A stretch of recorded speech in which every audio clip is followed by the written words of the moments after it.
نحمده ونصلي ونسلم على رسوله الكريم أما بعد قال النبي صلى الله عليه وسلم الصدقة تطفئ غضب الرب وميتة السوء أو كما قال رسول الله صلى الله عليه وسلم۔ تمام احباب تھوڑی دیر توجہ کریں، ایک حدیث مبارکہ اس کا ضروری سا مفہوم ذہن نشین فرما لیجئے۔ رسالت مآب صلی اللہ علیہ وسلم نے فرمایا الصدقۃ تطفئ غضب الرب ومیتۃ السوء۔ صدقہ تھوڑا ہو یا زیادہ ہو، چھوٹا ہو یا بڑا ہو، صدقہ کرنے سے اللہ کا غصہ ٹھنڈا ہو جاتا ہے۔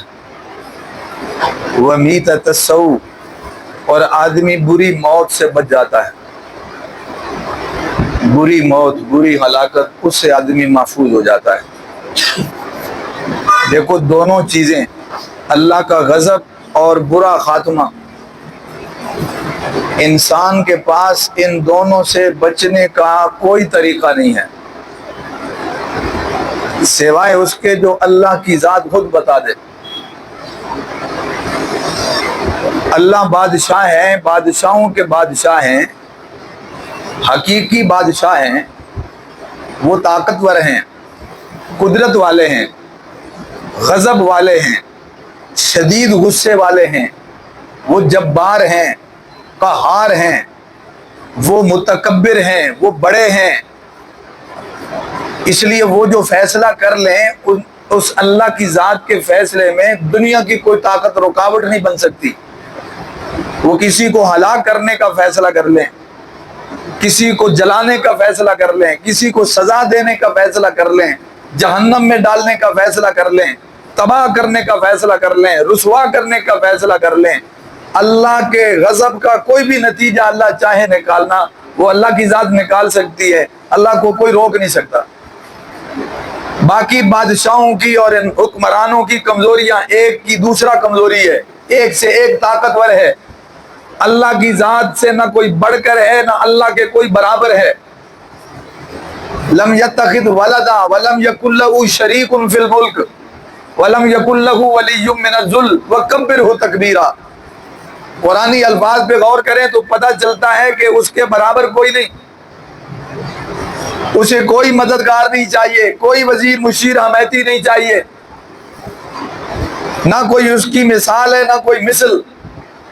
وہ وحدہ لا شریک ہے، جس کا مطلب ہے کوئی طاقت سے اسے روک نہیں سکتا، کوئی قوت سے اسے نہیں روک سکتا، اس کے برابر کا جو کوئی نہیں۔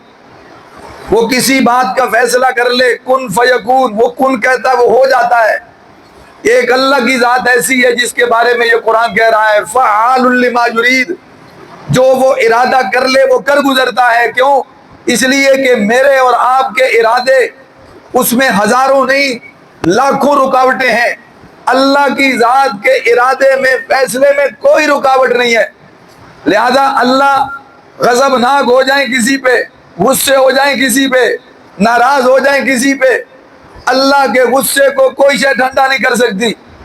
اگر اللہ کے مقابلے میں نافرمانی پہ رہتے ہوئے، چیلنج کرتے ہوئے، رب کی ذات کے مد مقابل آتے ہوئے اگر کوئی آدمی دولت لائے تو وہ قبول نہیں ہوگی، اگر کوئی سفارش لائے تو وہ قبول نہیں ہوگی، معاوضہ اور بدل لائے تو وہ قبول نہیں ہوگا، کسی قسم کی کوئی حربہ، کوئی ہتھیار استعمال نہیں ہوگا۔ اس لیے اللہ کی ذات خود فرما رہی ہے اگر میرے مقابل آ جاؤ گے، میرے غضب اور غصے کا کوئی سامنا نہیں کر سکتا۔ ما لکم من دون اللہ من ولی ولا نصیر، بڑے واضح لفظ ہیں یہ، جو ذہنوں میں مختلف قسم کے خدشات اور مختلف قسم کے توہمات اور خیالات بیٹھے ہوئے ہیں کہ پکڑے گئے تو یوں ہو جائے گا، پکڑے گئے تو یہ ہو جائے گا، پکڑے گئے تو وہ رستہ نکل آئے گا، پکڑے گئے تو یہ حربہ کامیاب ہو جائے گا۔ میرا رب واضح لفظوں میں فرما رہا ہے ما لکم من دون اللہ من ولی ولا نصیر، جب رب کے مقابل آؤ گے تو پھر نہ کوئی تمہارا مددگار ہوگا نہ تمہارا کوئی حمایتی ہوگا، اس لیے کہ اللہ کے مقابل ہے ہی کوئی نہیں، اس جیسا ہے ہی کوئی نہیں، اس کے برابر ہے ہی کوئی نہیں۔ ایک ہی رستہ رہ جاتا ہے، اس کو اچھی طرح ذہن نشین کر لیجئے گا، ایک ہی راستہ بچ جاتا ہے کہ میرا رب غصے ہوتا ہے جیسے نرم ہوتا ہے رحمت کرتا ہے ایسے غصے بھی ہوتا ہے، جیسے معاف کرتا ہے ایسے پکڑتا بھی ہے۔ کبھی کوئی نہیں ٹھہر سکتا، ٹھہر سکا میرے رب کے غضب کے سامنے۔ اس نے جب چاہا تو بڑوں بڑوں کو اللہ نے ذلیل و رسوا کر کے ہلاک کیا۔ وہ جب فرعون پہ غصے ہوا تو اس نے پانی میں ڈبو ڈبو کے مارا اسے، جب نمرود جیسوں پہ غصے ہوا تو مچھر سے ہلاک کیا اسے، جب ابرہہ جیسوں پہ غضبناک ہوا تو اللہ نے چھوٹے چھوٹے پرندوں سے ہلاک کیا اسے، ذلیل و رسوا کر کے ہلاک کیا، اس لیے کہ اس کے کوئی مد مقابل نہیں ہے، اس سے کوئی طاقتور نہیں ہے۔ ہاں وہ ڈھیل دیتا رہے تو الگ ہے، وہ مہلت دیتا رہے تو الگ ہے، وہ پکڑنے پہ نہ آئے تو وہ الگ ہے، ورنہ جب پکڑنے پہ آ جائے تو ان بطش ربک لشدید، اس کی پکڑ بڑی سخت ہے، پھر اس کے غصے کے آگے کوئی نہیں ٹھہر سکتا۔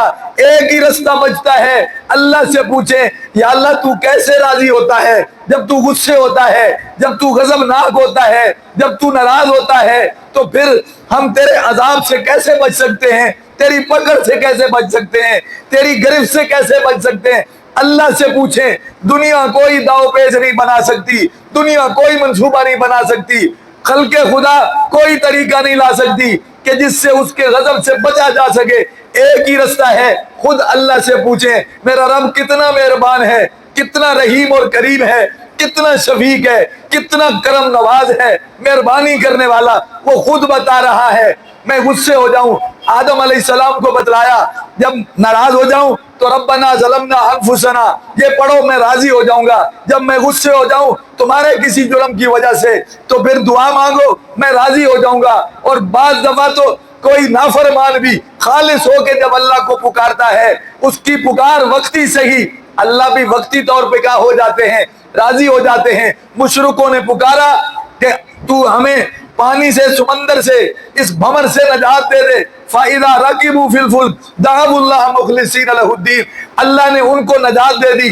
رب کو معلوم ہے یہ باہر نکل کے پھر شرک کریں گے، لیکن اس وقت انہوں نے یا رب کہہ کے پکارا، میرے اللہ نے ان کو درگزر کر دیا۔ اسی طرح اگر آپ دیکھیں تو شیطان نے نافرمانی کی، اللہ اسے کہہ رہے ہیں، اللہ فرما رہے ہیں فخرج، نکل جا یہاں سے، تجھ پہ میری لعنت ہے۔ اس حال میں بھی، اس غضب کے موقع پر بھی وہ کیا کہہ رہا ہے کہ میرے رب مجھے کیا دے دے، مہلت دے دے۔ وہ رب کہہ کے پکارتا ہے، میرا اللہ اسے بھی کیا دے دیتے ہیں، مہلت دے دیتے ہیں۔ مجھے بتائیے گا کہ اگر اس شیطان جیسے نافرمان کو بھی مہلت مل سکتی ہے رب کو پکارنے سے، اس کو آواز دینے سے، تو میرا رب طریقہ بتلا رہا ہے کہ اگر میں غصے ہو جاؤں تو میرے غصے کو کوئی شے ٹھنڈا نہیں کر سکتی۔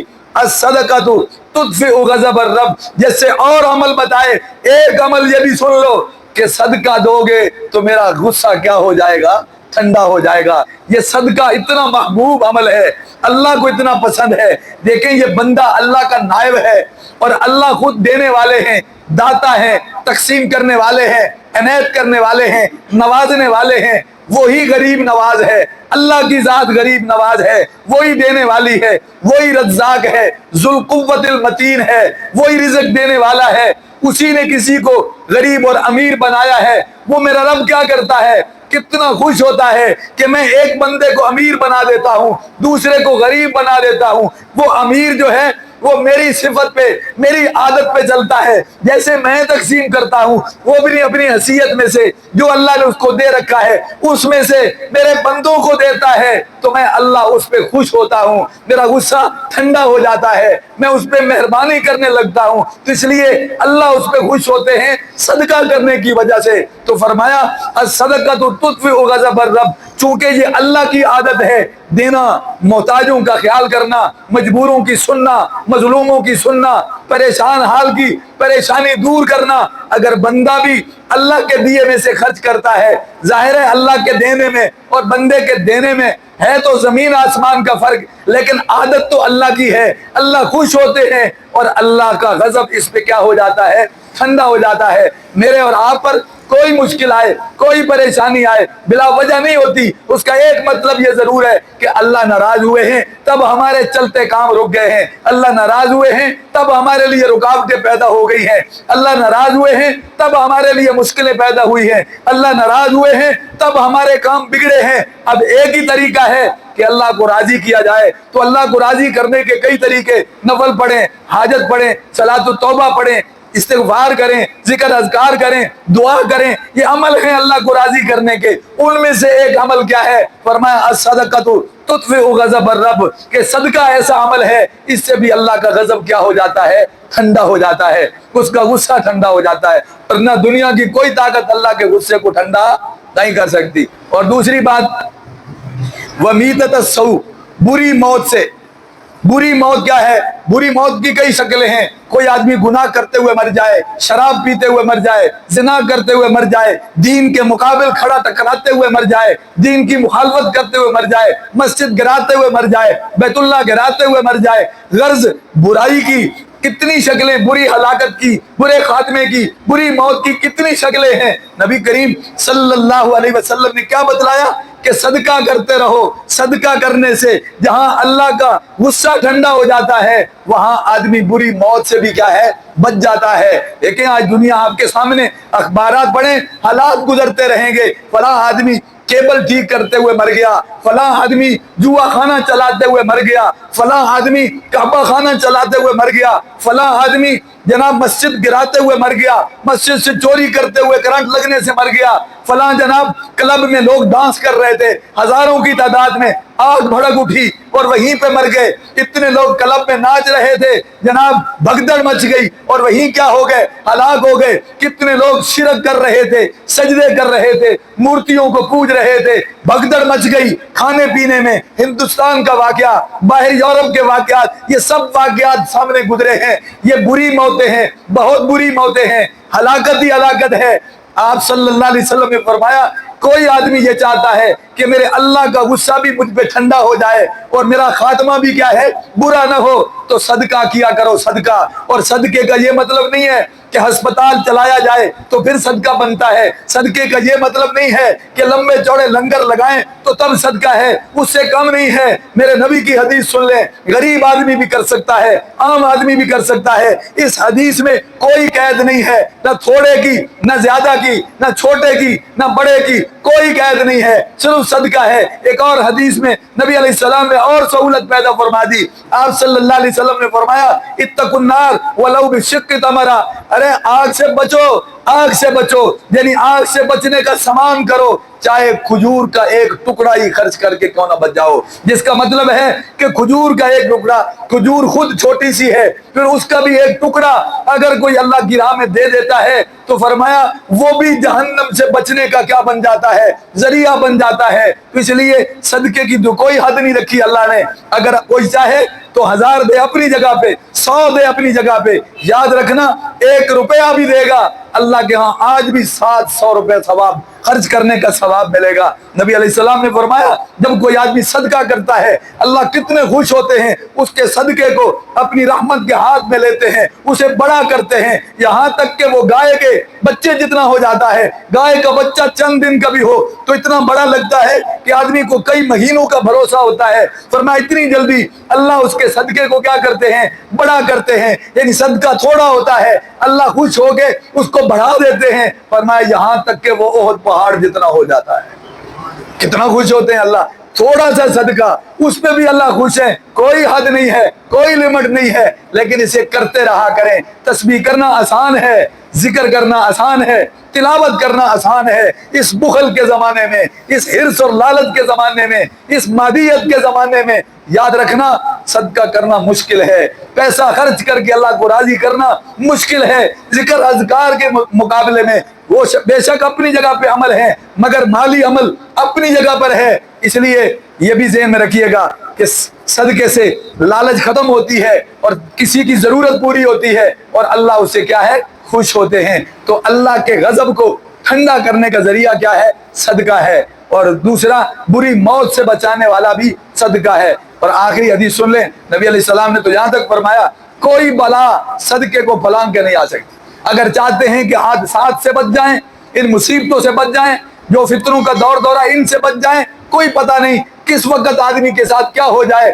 ان مشکل حالات سے، ازمائشوں اور فتنوں سے اور اچانک آنے والی آفتوں سے بچنا چاہتے ہیں تو تب بھی میرے نبی کا طریقہ کیا ہے؟ صدقہ کرو. صدقہ کوئی بلا صدقے کو پھلانگ کر نہیں آ سکتی. اس کا مطلب ہے صدقے سے اللہ بلائیں ٹال دیتے ہیں، مصیبتیں ٹال دیتے ہیں. تو یہ کوئی کام ہو جائے تو شکرانے کے طور پہ بھی خرچ کیا جاتا ہے، اور مصیبت سے پہلے مصیبت کو ٹالنے کے لیے بھی کیا کیا جاتا ہے؟ خرچ کیا جاتا ہے. اللہ سمجھ نصیب فرمائے، اللہ عمل کی توفیق عطا فرمائے.